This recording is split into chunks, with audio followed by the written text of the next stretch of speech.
T. It's in the name. Welcome into the Helping Healing Humor with Ben and Travis podcast. Today we conclude our discussion about the 3 steps to success. And we had episode 1 where we talked about faith, and we'll hit up our last 2 right after these messages. This episode of the Helping Healing Humor with Ben and Travis podcast is presented by Faulkner University. Faulkner University is a private Christian liberal arts university based in Montgomery, Alabama, with a mission to provide an education anchored by not only intellect, but also character and service. The Faulkner experience aims to educate the whole person. Every individual matters every day. We all want to become better versions of ourselves. No one wants to remain trapped where they are because of missed opportunities and unrealized dreams. At Faulkner University, we believe your dreams don't have an expiration date. We understand that you're looking for more than a degree. You want to find your niche and thrive in your career. Whether you're a high school senior just beginning your trek or an adult student looking for a better path, Faulkner is here to help guide your journey. Go to faulkner.edu to apply or get more info. That's faulkner.edu. I'm Travis Creasy. That's All Pro Counselor with 3 Chord Counseling Shoals in Muscle Shoals, Alabama. Ben Hayes. How's it going, man? Last week's episode was fantastic. Loved the stuff that you shared about faith last time. And if you guys did not hear that episode, I would encourage you to go back and listen to it first and then come here, because the stuff you shared about faith was fantastic. Not just faith, when you hear that word, and some people may be hearing that and going, this is a episode just about our Christianity, and that's not something I would be about, but some of you might be. This is about faith, hope, and love in every realm of life and in success in all places. And so you shared some really basic stuff about faith. Yeah, it's fundamental. Yeah. If it's a fundamental, then it has to be in everything. And some of the stuff you shared from what Peter wrote just about the building blocks of that faith were, and you used football as a reference, and of course you could use it in business and you could use it in anything. And so it was really good. So if you didn't hear that, I'd encourage you to go back to it. But as you were kind of finishing up that, as you add to your faith these different things, and you come to the end, and it's love. Mm-hmm. And so I think you were going to start kind of transitioning into the other 2 things. So not just faith, but there's also hope and love that are mentioned at the end of 1 Corinthians 13. So do you want to kind of tell us a little bit about those 2 steps? Yeah, exactly. So we left off with, walking down what I call path of diligently seeking, because it is a path that builds all the way up to love. And that is pushing you in one direction towards success. And as a Christian, it's pushing you towards love. And we know that God is love. So it's pushing you closer to God. But when you look at applying this to business, applying this to your individual life, applying it to the game of football, you are radically changed by the time you get to the end of what Peter is talking about. Absolutely. It is a radical change. You are not the same person. I don't care if you're a football player. You are not the same football player at the end of that process as you were at the beginning. It's impossible. You can't be. Yeah. And that's why he says, if those things are yours and increasing, you will not fall, because it is changing you. Every step is changing you. Yeah. And you're not the same person. So what then allows someone to hold on to that? And when I started looking at how to define hope, that's when, that's when that clicked. How do you hold on to your faith? It's because of hope. Yeah. If you go to Proverbs chapter 29 and verse 18, he says there, without a prophetic vision, a people casts off restraint. Yeah. Oh, yeah.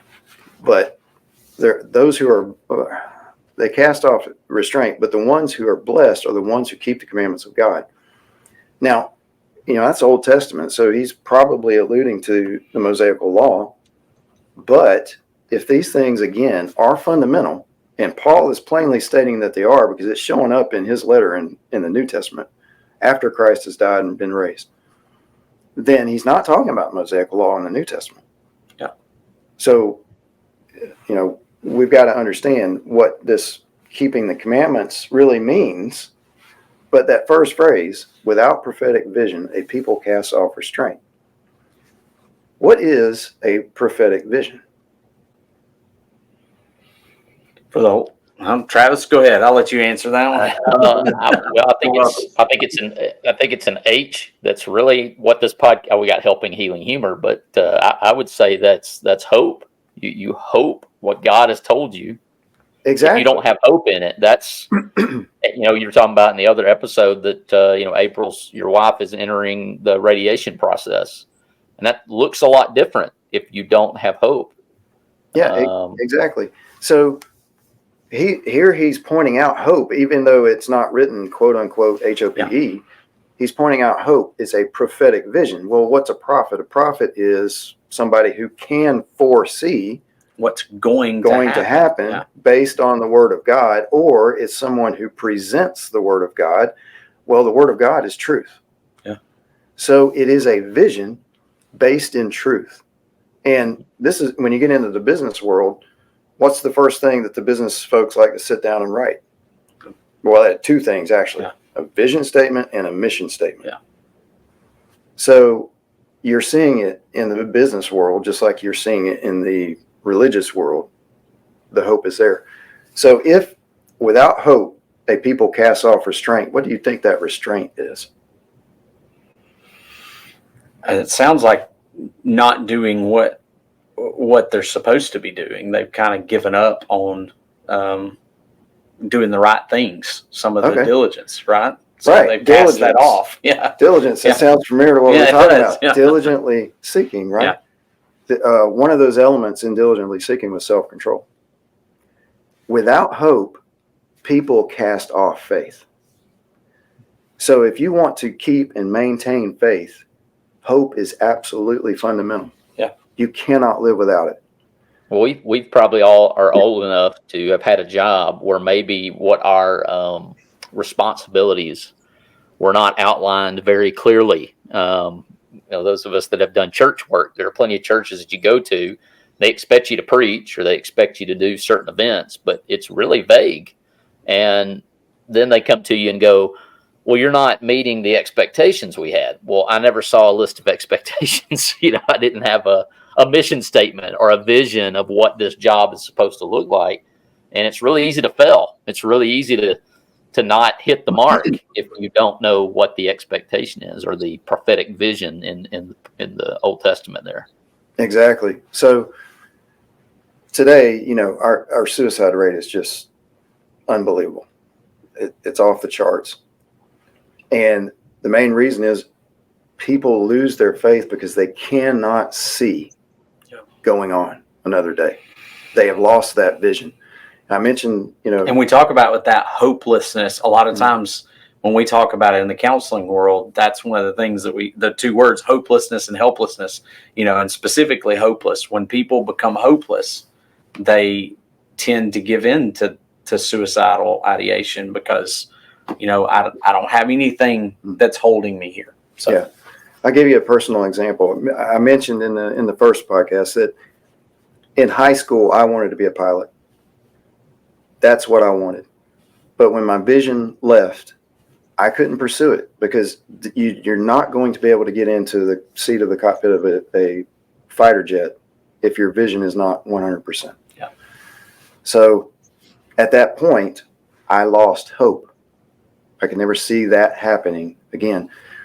When I graduated from college and I started with the company I was working with that I was telling you about earlier, they had a education program within that company that they would pay for your tuition. Well, at that particular point in time, if you wanted to be a pilot, they would pay for your education, including your hours, flight time. Wow. I have beat myself up over the decades for not doing that. But at the time, I had lost my vision. I had lost my hope. And by the time that I got that vision back, they took away the flight hours. So they would pay for everything but the flight hours. And so, but look what happened. I never learned to fly. And I've really beat myself up over that because I had the opportunity, but I did not have the vision. Yeah. And so vision, hope is a fundamental of success. If you lose the vision, you will fail. Just like if you cast off your faith, you will fail. If you do not diligently seek, you will fail.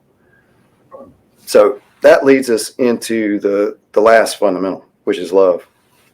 There are 3 different passages in Paul's letters where he makes a connection that I want to go back to. 1 Corinthians chapter 7, verse 19. He says, neither circumcision nor uncircumcision counts for anything. And by doing that, he's talking about that Mosaic law we mentioned a few minutes ago. Right. Those things, that doesn't count for anything. What does count for something?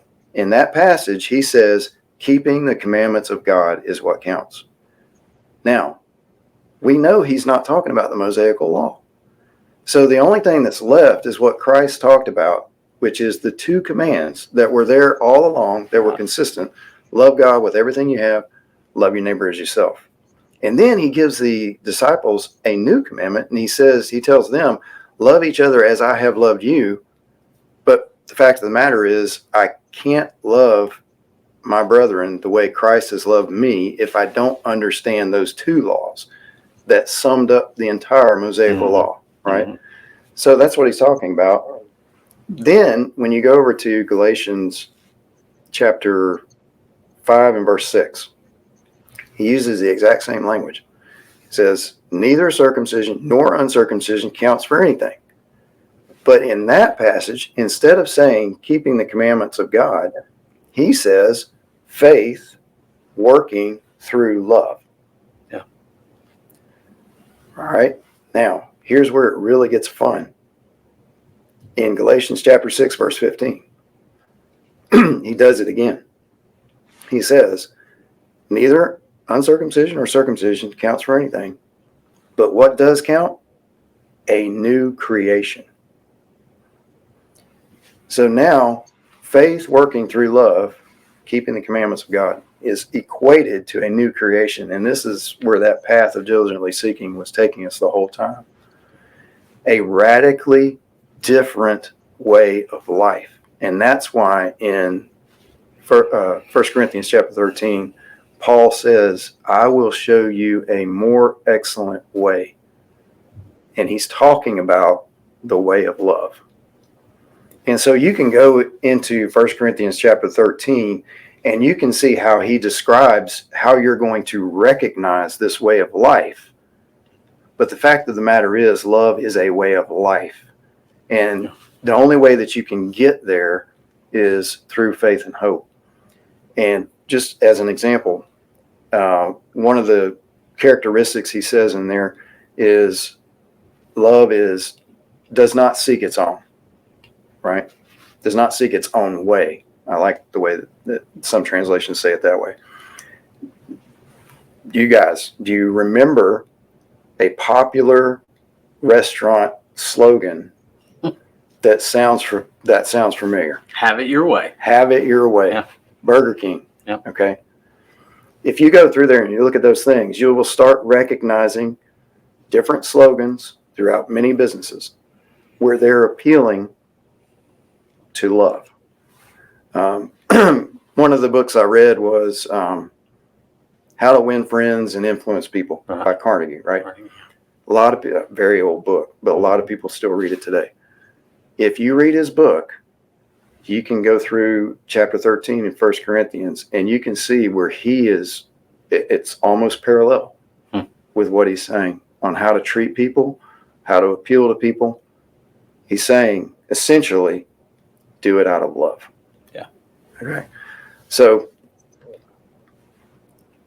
those are the 3 fundamentals. And when you look at it, when you practice those 3 fundamentals, you are radically different. And guess what? When people succeed, they're radically different people. Yeah. They're not average. Okay. I was thinking about, there's a book by Carol Dweck that talks about, it's called Mindset, and it's just about the growth mindset versus the fixed mindset. And some of that comes into play even in that book when it talks about the growth mindset. The people who succeed went to like every person in their business and said, what do we need to do? What do we need to do differently? What are we doing that's good? What are we doing that's bad? You know, different questions to everybody in the company made everybody feel as though they had a voice. They had something that they could add to it. And so along with the mission statement and all of that stuff with the business, they probably, I think, if I'm not mistaken, they reformatted all of that based on what these answers were from people. So I find it interesting going to being a football coach, going to these football clinics, whether it's the Alabama one or the Auburn or wherever. They had coaches from all over different schools. And, you know, for the first 5 years that I went to those, you didn't hear the word love. Like, it was technique, it was all this stuff. And then, like, the last 5 years, I mean, you got Nick Saban up there, which, however you feel about him, he's talking about the first building block is that these kids know you love them. And absolutely, if people know, and you look at the games we watched and we'll be watching, you know, the game to them is not over until the seconds are off. And you know, we're sitting there watching. Ben and I watched the Iron Bowl together, and the whole time we're super negative, like, man, we're terrible. This blah blah blah. The rest blah blah, and the players play the next play. You know, they're just playing the next play, and there's this hope that as long as there's time on the clock, there's time. You know, and I've got an older brother who has cerebral palsy, and this probably comes natural to him, but he does not want you talking trash on the players. And if we ever lose, it's only because we ran out of time. You know, and it's that hope, it's that love that these guys have for each other, and then throw in the fact that some of them or most of them are better athletes than I'll ever be, and their willingness to sacrifice for one another. And what turns us off? Well, that one guy who thinks it's all about him. You know, no matter how talented he is, it may be great to have him, but you know he's out there for himself versus I'm here for the team. Aspect. And so that's just something that has stood out to me the last few years that you really hit on, was this aspect of love. These mean football coaches that you would not think the first thing out of their mind or their mouth is love. That's where we have to start. Yeah, you look at things like the special forces, SEAL teams, those kinds of things. You know, macho men, they might not throw the love word around all the time, but what keeps them in that spot next to their brother standing right beside them is the fact that they know that guy loves them, and he would give his life for them. So, it's absolutely fundamental to success. Now, that's not to say that somebody could come in and use hope and faith and still find some success, but they're not going to find ultimate success. Yeah. If love's not there, they're not going to find it. If, say that we're trying to work out of faith and love, we've read Carnegie's book, we're trying to apply his things, but then we don't really have this hope or this vision of where we're going, you're still not going to be successful. Yeah. So just the combination of all three of them. It's such an interesting thought, because the things I've never thought about from those passages, but I love when and I've kind of discovered that some over the last several years where people take a passage that, I mean, it's not taking it out of context because it's talking about those things in context, but it's really powerful when you can see how a passage sort of can apply across the lines. It's not just here about your faith. This is a concept that runs through life. Mm-hmm. And I think that's what you're kind of getting at with this, this runs through all of life. It's not just this one specific piece. Exactly. And there's go ahead. I'm sorry. There's a concept too in the Bible and in the world in general known as victory, right? Well, victory is success over adversity. Mm-hmm. Okay. So if we want to have victory, which is what I term ultimate success, you have to have all three fundamentals. Yeah. I love it. That's something, I mean, even in my own mind, as you've been talking through these two episodes, I'm churning out things in my own head that I need to do differently and ways that will help me. So I hope that our listeners have gotten the same thing. Travis? Yeah, just to that point, I think that we, even as Christians, have bought in that religion itself is a bad word. And I get that our relationship with Jesus is the most important, a personal relationship with Jesus. But I think the fact that we've kind of bought into religion as a bad word, we also throw in all those three things, right? Faith, people equate that to religion, and I get that, and I understand that, but I think that's the point. Like, if we just throw out anything that's religious, like, it doesn't have any bearing on this secular thing. More and more I live, the more and more I'm like, is there really anything that's secular? I mean, how do we work that definition? Not when it comes to the three fundamentals. No. I think it's when you start to go out and you look at everything in life around you, now, like I did. Yeah. Once I started down this path and I started looking out everything in life around me, those three fundamentals are there. They are everywhere. Yeah. Even in the Bible, front cover to back cover, they repeat themselves over and over. Sometimes they're all explicitly there, but other times they're implicitly there. So if you're reading the context, they're all three there. Well, in context to Hebrews 11, where this all started, the whole rest of the chapter, those stories define faith, hope, and love all through them. And even though those three words aren't all used, faith is obviously used. You see it through the whole thing. And sometimes it's in spite of their own.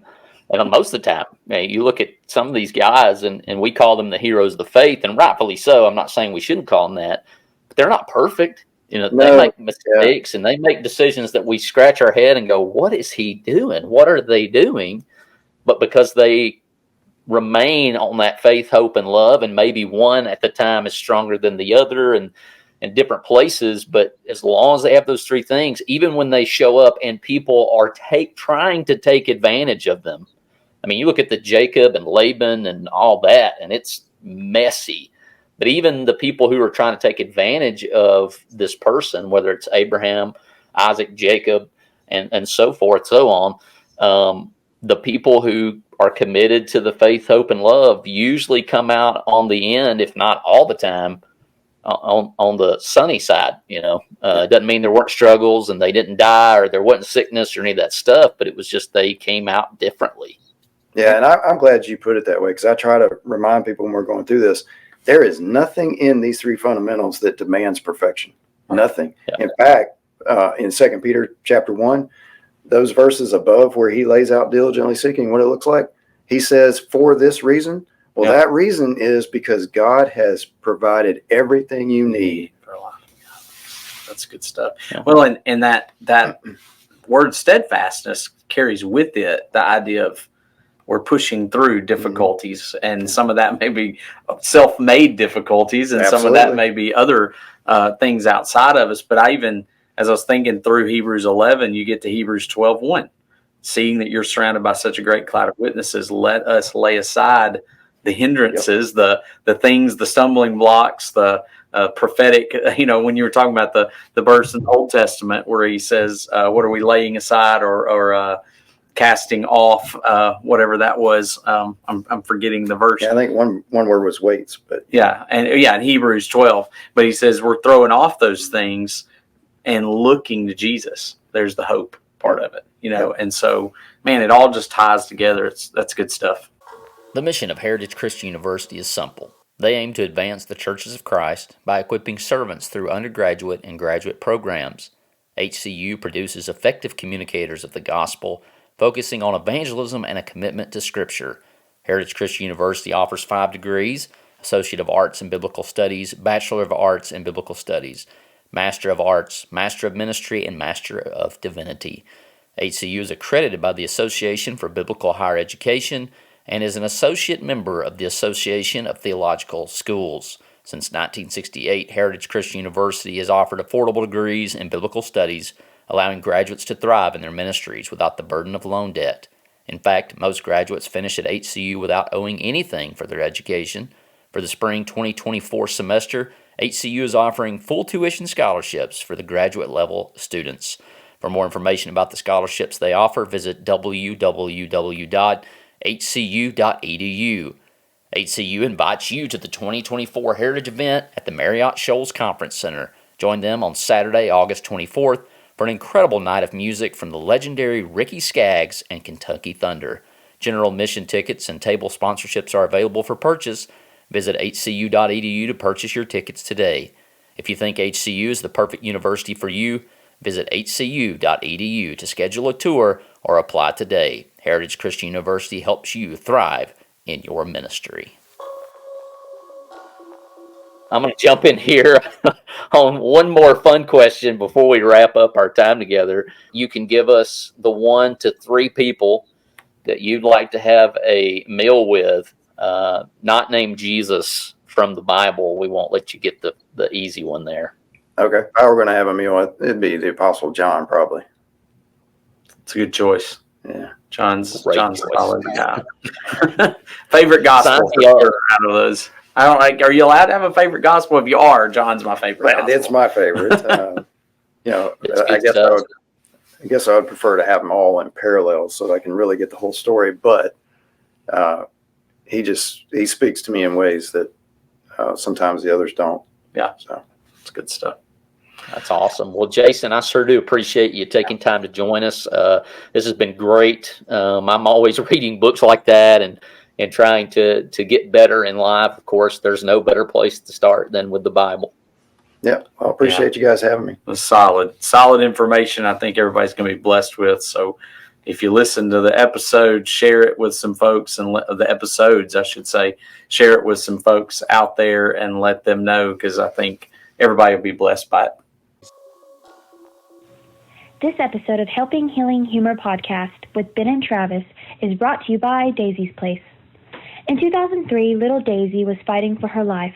Each time she went into ICU, Carolyn, her mom, had no place to put her things or rest. Do you have a story like mine? When your loved one is in the hospital, the last thing you need to worry about is a place to rest. Daisy's Place is a free place to stay in Florence, Alabama, while your loved ones need you the most. Daisy's Place needs you. Share your gifts as a volunteer, spread the word, donate, and sponsor to help serve others in their time of need. Go to daisysplace.org. That's DAISYS-PLACE.org. Or give Carolyn a call at 256-629-6729. That's 256-629-6729.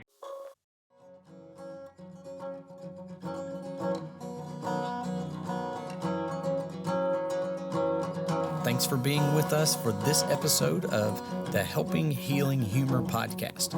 Be sure to download our free ebook, 28 Days of Focused Living, at benandtravis.com and receive all of our Helping Healing and Humor extra content directly in your inbox. We look forward to having you join us at the same Ben and Travis time, same Ben and Travis channel.